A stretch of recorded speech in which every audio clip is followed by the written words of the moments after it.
Hello DElEd fourth semester के सभी प्रशिक्षु शिक्षकों का आज की एसएसटी की क्लास में स्वागत है। जैसा कि अभी तक आपने पढ़ा था पहला चैप्टर स्वाधीनता संग्राम एवं स्वतंत्रता प्राप्ति हेतु प्रयास। पहली वीडियो में पढ़ा था आपने जो 1857 का विद्रोह था उसके बारे में अध्ययन किया था। विद्रोह के क्या कारण रहे थे, एक बार फिर से रिपीट किए दे रहा हूँ। राजनीतिक कारण था, आर्थिक कारण, सामाजिक कारण, धार्मिक कारण, सैनिक कारण, तत्कालिक कारण। जो 6 कारण थे जिसकी वजह से जो विद्रोह हुआ था। आगे बढ़ेंगे। आज विद्रोह की प्रकृति। 1857 ईस्वी का विद्रोह भारत के राष्ट्रीय इतिहास की प्रथम महत्वपूर्ण घटना थी। जब स्टार्टिंग हुआ था अंग्रेजों के साम्राज्य से लड़ने के लिए, वो पहली घटना थी। वो 1857 का विद्रोह था जिसमें कि मंगल पांडे, झांसी की रानी, नाना साहब आदि कई वीरों का इसमें जो योगदान रहा था। इस विद्रोह की प्रकृति के संबंध में इतिहासकारों के अलग अलग मत हैं, किंतु यह सामान्यतः स्वीकार किया जाता है कि यह मात्र सैनिक विद्रोह नहीं था, अपितु भारत का प्रथम स्वतंत्रता संग्राम था। कई इतिहासकारों ने लिखा, अलग अलग तरीके से लिखा है कि ये मात्र सैनिक विद्रोह नहीं था, भारत की समस्त जनता का साथ इस विद्रोह में सभी को मिला था। अंग्रेजों के शासन के खिलाफ लड़ने के लिए जो जनव्यापी आंदोलन था, इसको जनव्यापी विद्रोह का नाम भी दिया गया था। यानी सभी लोग, भारत के समस्त लोग इस विद्रोह में शामिल थे अंग्रेजों से लड़ने के लिए। 1857 का जो विद्रोह था वो असफल रहा था, जिसकी असफलता के कुछ कारण यहाँ नीचे दिए गए हैं, जिनको हम पढ़ेंगे, इनका अध्ययन करेंगे। 1857 ईस्वी में व्यापक पैमाने पर हुए इस विद्रोह में भारतीय सैनिकों की संख्या अंग्रेजों की सैनिकों की संख्या से कहीं अधिक थी। यही कारण रहा कि प्रारंभ में अनेक स्थानों पर भारतीयों को सफलता प्राप्त हुई, किंतु अंत में अंग्रेजों ने इस विद्रोह का दमन कर दिया और विद्रोह सफल न हो सका।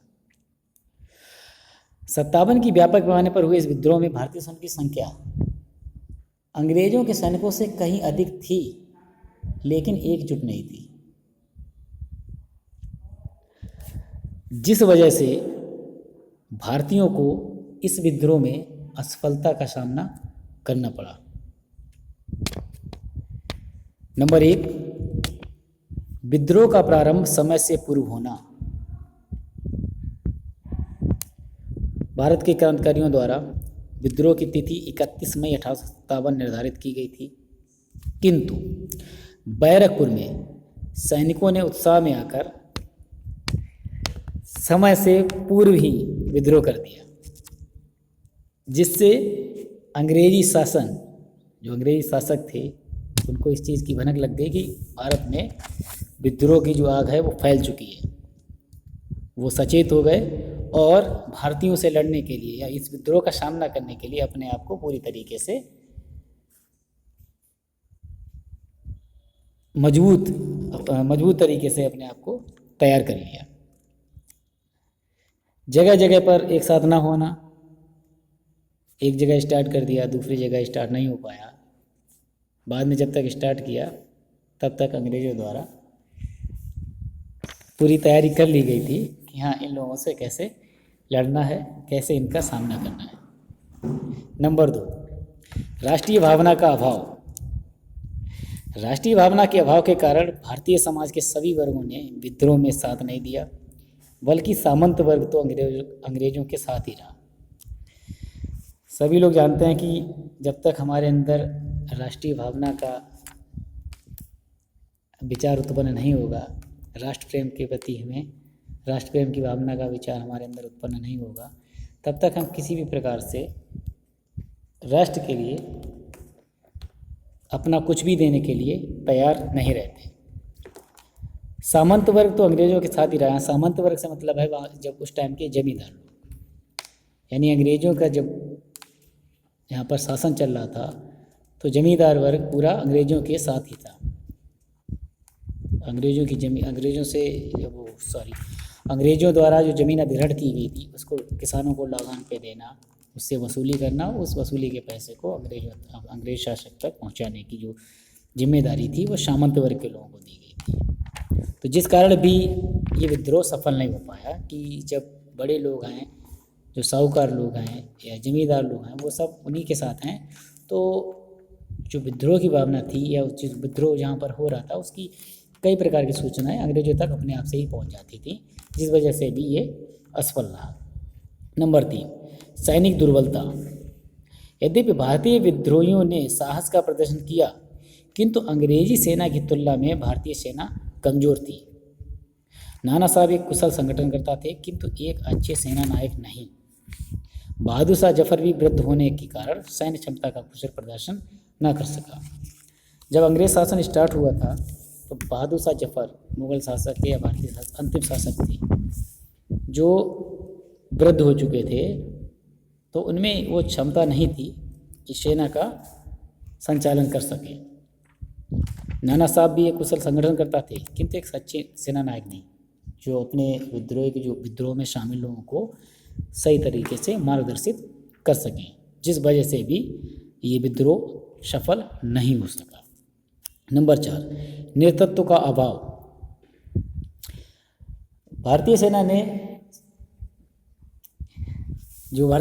था नेतृत्व का अभाव था, वो बहुत ज़्यादा निर्भर करता था, जिस वजह से विद्रोह ये सफल नहीं हो सका। बहादुर शाह जफर क्रांतिकारियों को उचित नेतृत्व प्रदान न कर सके क्योंकि वो वृद्ध थे, मैं पहले ही बता चुका हूँ। संगठन एवं साहस का परिचय देने के बाद भी सफल न हो सके। वृद्ध होने के कारण जब भी हमारी सेना हो या कुछ भी हो जिसमें उम्र का, तो जो अब वृद्धावस्था का जो भाव होता है, अगर नौजवान और हष्ट-पुष्ट व्यक्ति अगर साथ नहीं होंगे तो सामने वाला जो हमारा शत्रु है वो भी समझ जाता है कि ये कितने देर तक चलेंगे या कितने दिनों तक चलेंगे। तो जब तक हमारे अंदर राष्ट्र की भावना नहीं होगी, नेतृत्व का अभाव रहेगा, तब तक हम किसी कार्य में सफल नहीं हो सकते। नंबर 5, आवागमन तथा संचार के साधन। आवागमन तथा संचार के साधन का अभाव होने के कारण भी यह विद्रोह सफल नहीं हो सका। भारत में अंग्रेजों ने आवागमन तथा संचार के साधनों का पर्याप्त विकास कर लिया था। ये साधन विद्रोह को दबाने में अंग्रेजों के लिए सहायक सिद्ध हुए। जब उनको पता लग जाता था कि आज विद्रोह कानपुर में होने वाला है या आगरा में होने वाला है या दक्षिण भारत में होने वाला है, तो उनके पास साधनों की जो साधन थे आवागमन के, जिस वजह से वो उस जगह पर अपने टाइम से पहले पहुंच जाते थे और इस विद्रोह को दबा देने की कोशिश करते थे। नंबर 6, धनाभाव। क्रांतिकारियों के पास धन का अभाव होने के कारण वे उचित मात्रा में उच्च किस्म के अस्त्र शस्त्रों की व्यवस्था न कर सके। उनकी इस स्थिति का अंग्रेजों ने भरपूर लाभ उठाया। अब लड़ने के लिए लोग तो तैयार हो गए, लेकिन पैसों की कमी पड़ रही थी। जब तक हमारे पास धन नहीं होगा तब तक हम किसी कार्य को आगे नहीं ले जा सकते। किसी भी कार्य करने के लिए तन, मन, धन तीनों चीज़ों का हमें आवश्यकता पड़ती है, शरीर से भी, मन से भी और धन से भी। तो धन के अभाव के कारण जो अच्छे शस्त्र थे, अच्छे हथियार थे, वो नहीं खरीद सके। और जबकि अंग्रेजी सेना के पास गोला बारूद, तोप, बंदूकें, सभी प्रकार के साधन जो थे वो उनके पास उपलब्ध थे, सभी प्रकार के हथियार उनके पास उपलब्ध थे, जिस वजह से उन्होंने इस विद्रोह को दबा दिया था। नेक्स्ट है शिक्षित वर्ग की उदासीनता। जो मेन कारण रहा शिक्षित वर्ग का, जो भारत में उदासीन रहा, यानी जो लोग 1857 में इस विद्रोह के प्रति शिक्षित वर्ग पूर्ण उदासीन रहा था। जैसे कोई भी कार्य किया जाता है उस टाइम लेख और लिखे जाते हैं, न्यूज़पेपर के माध्यम से ही हमें सूचनाएं प्रदान करनी होती थी। तो जो लोग लेख लिखते थे और लोगों में जब न्यूज़पेपर पहुंचता था, वो पढ़ते थे, जागते थे, तो उनमें राष्ट्र प्रेम की भावना जागृत होती थी कि हमारे देश के कई क्रांतिकारी हैं जो इस देश के लिए लड़ रहे हैं, तो हमें भी उनका साथ देना चाहिए। लेकिन क्या हुआ, उस टाइम जो शिक्षित वर्ग था वह लेखों द्वारा भारतीयों को क्रांति के प्रति उत्साहित एवं संगठित करने में असफल रहा था। अगर वो सफल रहता, अगर वो साथ देता, शिक्षित वर्ग अगर कुछ लेख अपने पूरे भारत में पहुंचाने का प्रयास करता, तो शायद ही परिणाम कुछ और होते और ये विद्रोह सफल हो पाता। यानी जो अभी आपने 7 पॉइंट जो पढ़े हैं, नंबर 1 विद्रोह का प्रारंभ समय से पूर्व होना, नंबर 2 राष्ट्रीय भावना का अभाव, नंबर 3 सैनिक दुर्बलता, नंबर 4 नेतृत्व का अभाव, नंबर 5 आवागमन तथा संचार के साधन, नंबर 6 धनाभाव और नंबर 7 शिक्षित वर्ग की उदासीनता। जो 7 कारण है जिस वजह से हमारा जो 1857 का जो स्वतंत्रता संग्राम का ये विद्रोह था वो असफल रहा। आगे विद्रोह के परिणाम। 1857 के विद्रोह को ब्रिटेन ने कड़ी मेहनत के उपरांत गंवाया था। इतने बड़े विद्रोह के लिए ब्रिटेन के लोग ईस्ट इंडिया कंपनी को उत्तरदायी मानते थे। यानी जो विद्रोह हुआ अपने देश में, जिसका मेन कारण उन्होंने माना कि जो हमारा ईस्ट इंडिया कंपनी व्यापार करने के लिए आई थी भारत में 31 दिसंबर 1600 ईस्वी के आसपास, तो उन्होंने बताया कि वो मेन कारण था कि भारत के लोगों को उनको साथ लेना व्यापार के लिए, जिस वजह से उनके अंदर या उनके प्रति दुर्व्यवहार किया गया, जिस कारण भारतीयों के अंदर विद्रोह की भावना पैदा हुई। अतः इस विद्रोह के उपरांत सर्वप्रथम भारत से ईस्ट इंडिया कंपनी के शासन को समाप्त कर दिया गया। यानी जैसे ही ये पता लगा कि ये इस विद्रोह का जो कारण था वो ईस्ट इंडिया कंपनी रही, तो ईस्ट इंडिया कंपनी को ने सबसे पहले वहाँ से समाप्त कर दिया और ब्रिटेन भेज दिया गया तथा भारत पर ब्रिटेन की महारानी का शासन स्थापित हो गया। और तभी से भारत में ब्रिटेन की महारानी थी एलिजाबेथ, उनका शासन स्थापित हो गया। इसके अतिरिक्त ब्रिटेन ने यह भी निर्णय लिया कि भविष्य में अन्य किसी देश राज्य का अधिकार नहीं किया जाएगा। नेक्स्ट हेडिंग है आपकी स्वतंत्रता प्राप्ति हेतु प्रयास। हमारे भारत में राष्ट्रीयता के तत्व तो पहले से ही विद्यमान थे, किंतु उनका विकास व संगठन ब्रिटिश काल में ही हुआ। भारत में राष्ट्रीयता के विकास के अनेक कारण थे। अंग्रेज भारत में केवल अपने हितार्थ ही शासन कर रहे थे। इस बात को भारतीयों ने भली भांति समझ लिया। भारतीय इस बात का भी अनुभव कर रहे थे कि अंग्रेजी सरकार उन्हें किसी भी प्रकार लाभ नहीं पहुंचाएगी। अंग्रेजों की अत्याचारी एवं दमनकारी नीति से भारतीय त्रस्त हो चुके थे। डलहौजी द्वारा दत्तक पुत्र को पैतृक संपत्ति का अधिकारी न मानने के कारण भारतीयों में रोष व्याप्त था। यह रोष 1857 के स्वतंत्रता संग्राम में भी स्पष्ट हो चुका था। यानी भारत में राष्ट्रीय तत्व पहले से विद्यमान थे। राष्ट्रीयता भारत के अंदर राष्ट्र भावना की, जो राष्ट्र के प्रति भावना थी लोगों की, वो पहले से ही विद्यमान थी, किंतु उनका विकास संगठन ब्रिटिश काल में हुआ। विकास का मतलब जब उनको पता लगा कि हमें अभी राष्ट्र भावना कब दिखानी पड़ी, जब अंग्रेजों ने हमारे देश पर शासन कर लिया था, शासक बन गए थे, तब उन्हें लगा कि नहीं, हमें अपने राष्ट्र के प्रति, राष्ट्र के लिए कुछ करना चाहिए। तब उस भावना का विकास उनके अंदर हुआ। डलहौजी द्वारा दत्तक पुत्र को, जब डलहौजी ने कहा दत्तक पुत्र, जो गोद लिया पुत्र को हम भारत में शासन करने नहीं दे सकते, उसको शासक के लिए मान्यता नहीं दे सकते, तब ये विद्रोह ज़्यादा भयंकर रूप से पूरे भारत में फैल गया। केवल जो उनके रियल पुत्र थे, जो भी उनका सगा बेटा या कुछ भी हो, वही केवल राज्य का उत्तराधिकारी हो सकता हो सकता था। यद्यपि इस विद्रोह का अंग्रेजी सरकार ने दमन कर दिया था, किंतु भारतीयों में जागृत राष्ट्रीयता की भावना को वे नष्ट नहीं कर सके। 1857 का विद्रोह था, उसको तो भारत के लोगों का जो विद्रोह था उसको तो अंग्रेजों ने दबा दिया, लेकिन जो राष्ट्र के प्रति भावना थी, जो अन्य क्रांतिकारी थे, उनको वो दबा ना सके। ये विद्रोह तो खत्म हो गया, लेकिन साथ साथ नए क्रांतिकारी भारत के प्रति जागृति, राष्ट्र भावना के प्रति जागृत लोगों का उत्थान स्टार्ट हो चुका था। ये भावनाएं लगातार बलवती होती चली गई। राष्ट्र के प्रति जो भावना थी, राष्ट्र के प्रति जो प्रेम था, वो धीरे धीरे बढ़ने लगा था।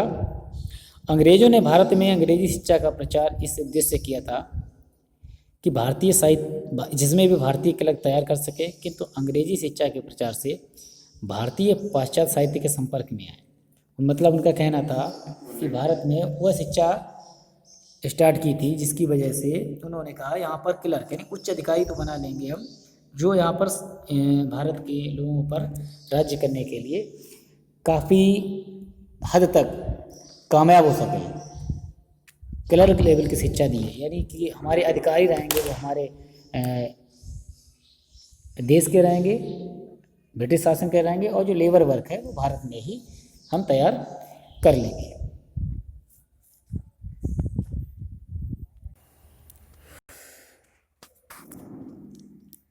अंग्रेजी गवर्नर जनरल के प्रयास से रेल, डाक तार एवं टेलीफोन द्वारा समस्त भारत एक सूत्र में बन चुका था। अतः इन साधनों ने राष्ट्रीय चेतना जागृत करने में महत्वपूर्ण भूमिका निभाई। जो भी हमने पीछे पढ़ा था कि आवागमन और संचार के जो साधन थे वो बहुत कम थे, जिस वजह से जो 1857 का संग्राम था, स्वतंत्रता संग्राम, वो सफल नहीं हो सका। लेकिन जैसे ही पूरे भारत में डाक तार, रेल, टेलीफोन और समस्त प्रकार के जो संचार के साधन थे वो पूरी तरीके से विकसित हो चुके थे, जिस वजह से लोगों में जागृति उत्पन्न हुई और इस स्वतंत्रता संग्राम में भाग लेना या उनको सफल बनाने के लिए जो एक हमें जिस चीज़ की आवश्यकता थी वो हमको मिल गई।